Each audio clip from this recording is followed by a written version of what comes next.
So I've uncovered 18 cases, all within the past several years since I've been dealing with my court cases in Santa Barbara Superior Court. And these are all reflecting employment issues. 9 are labor board award appeals. They're all in Judge Sterne's court. An additional 9 are employment matters. And the really important issue is to see that the same lawyers and the same judge are being used in all of them. And what is going on is colluding lawyers are taking opposite sides and making sure that the cases then are adjudicated in a way that is best for their own personal finances and pocketbook and financial gain.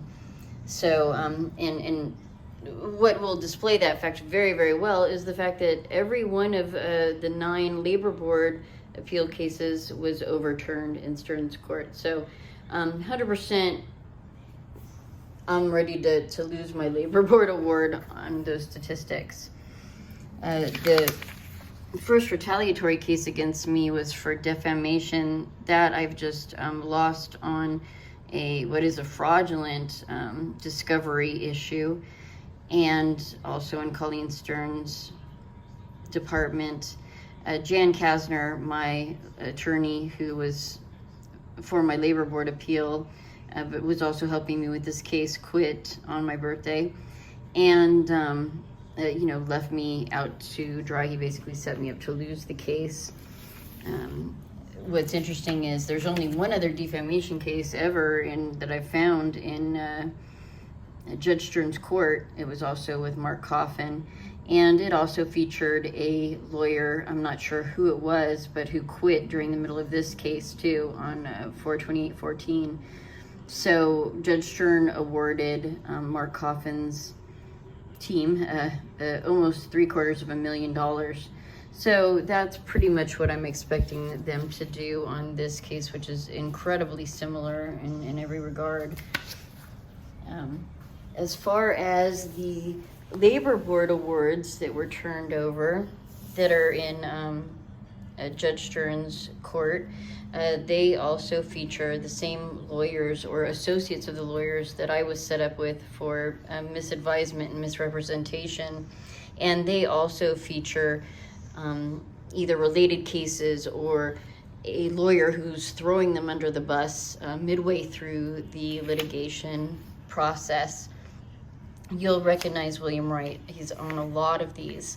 In an unlimited labor board appeal, if the lawyer is successful at overturning the labor commissioner's ruling in its entirety, then they are able to collect from the labor commissioner 100% of their litigation fees, so that the bad actor who has fleeced his employee can comfortably not have to pay anything, and actually the lawyer enjoys basically a windfall of legal fees because the commissioner always pays. He's got deep pockets. Attorney Ballantyne was the one I was also referred to, other than Valentine. Those were my first 2 lawyers I was ever referred to by Judy Sturgeon, who ended up being Mark Coffin's client. So the second case, also in Judge Sterne's, dismissed. William Wright, again, I don't know if this is reflecting correctly, because it might have been, as in my case, another lawyer quitting. Another labor board award appeal. Again, some of this information I believe has been redacted on purpose to hide what these lawyers are doing. I say that because I did find evidence of that. This is my own case for the labor board appeal, and it says pro se, but Attorney Jan Kasner was representing me for the first year of this. So I don't know why he's been redacted out of that position. Here's a substitution attorney filed. And I'm really confused about what this ruling is, but I'll get to that later. Here is, what is number 6 for the Labor Board appeals.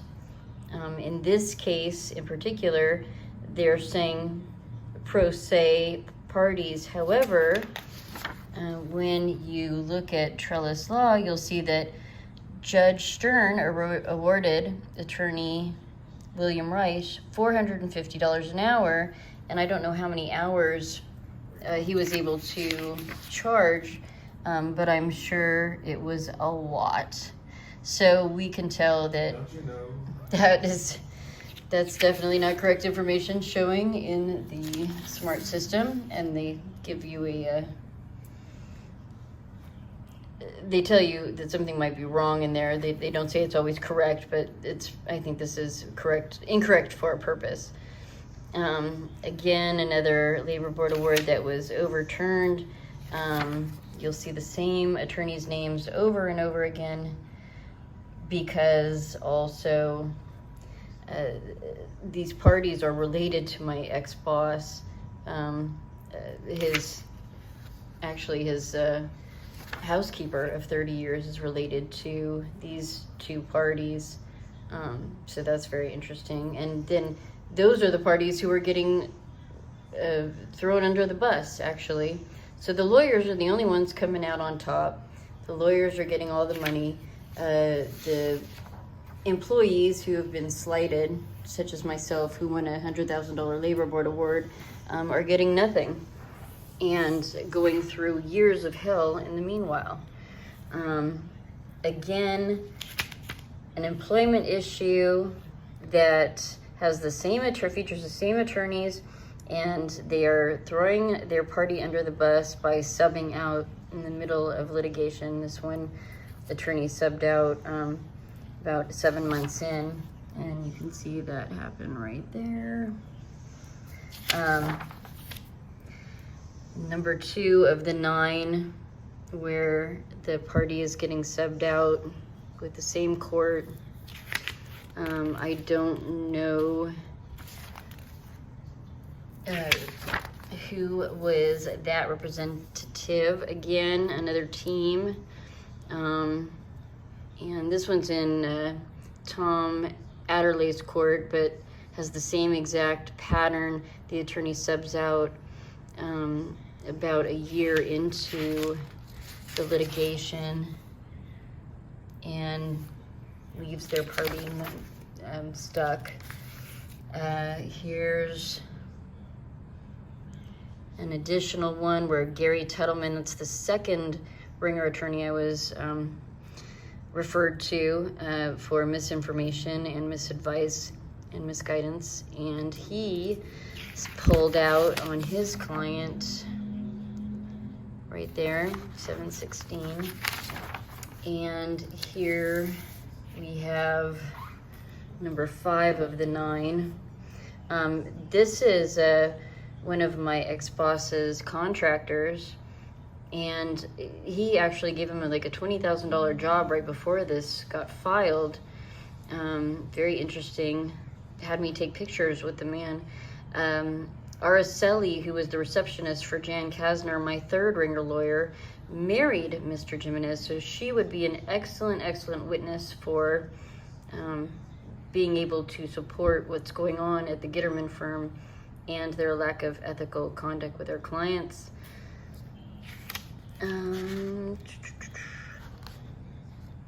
So here is number 6 of those extra 9, 18 in total.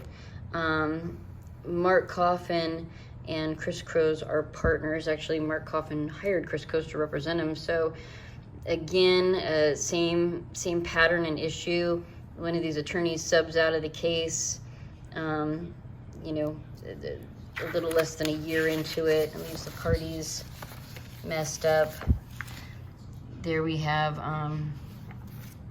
some proof of the relationships of all these lawyers with each other, and then the substitution, same pattern. And then the last 3 I want to show you. Again, people I can, the parties are people I can find in my ex-boss's phone book. Again, the attorney withdrawals halfway through the case. This one was on 11/14/18. So you can see the same partner, the same attorneys again, representing the cases and then bailing. And these are all within the time period of since my cases were filed. This gentleman's partners with Gary Tuttleman, they work out of the same office as the State Bar in Santa Barbara. And they have a related case on this one, just as I did, or do. And last but not least, another round with Mark Coffin and his cronies, where they pulled out midway through. So here's the list in short of the main lawyers and where they're perfecting this scheme in Judge Sterne's Department 5 and fleecing the labor commissioner along the way, because the parties who did the work, or the individuals who were the employees, are not getting paid for their work. What's happening is their awards are being overthrown. Only the lawyers are getting paid.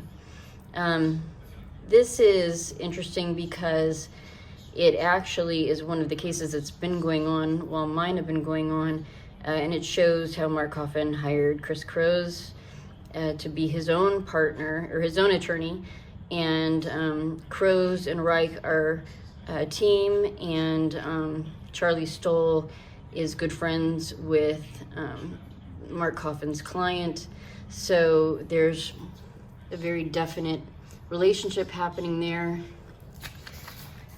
And in that case, Judge Sterne awarded Mark Coffin 40 grand. She has financially advantaged him in every single one of her rulings in cases he's had before her court, and that was 22 in total.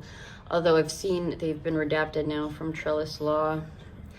This is interesting because I'm really confused as to why Stephen Foley is coming up as a judge on 3 of the cases that were filed against me by Mark Coffin, when they are all being adjudicated in Judge Sterne, Colleen Sterne's department. So there's got to be a reason why they put these under Stephen Foley's name. I just don't know what it is. Judge Foley is a foreign person to me. And this one is for elder abuse, but it was a case that was backdated. It was it came into fruition around my birthday, a great birthday present in 2019, but it was backdated, and then I had 2 other lawsuits for harassment filed against me. Also, I guess for my birthday, you can see where those dates are there. They also say that they're in Stephen Foley's court, but they are being heard and adjudicated by Colleen Sterne, as their notes say. So I'm confused as to why that is. And then I did find one similar case to mine that is also listed as active, and it's a person who also connects to my ex-boss, and somebody that they've been abusing with lawsuits. This Greg guy, they've sued him 3 times, and he has a harassment lawsuit under Foley, just as I do. I've been sued 6 times. So maybe we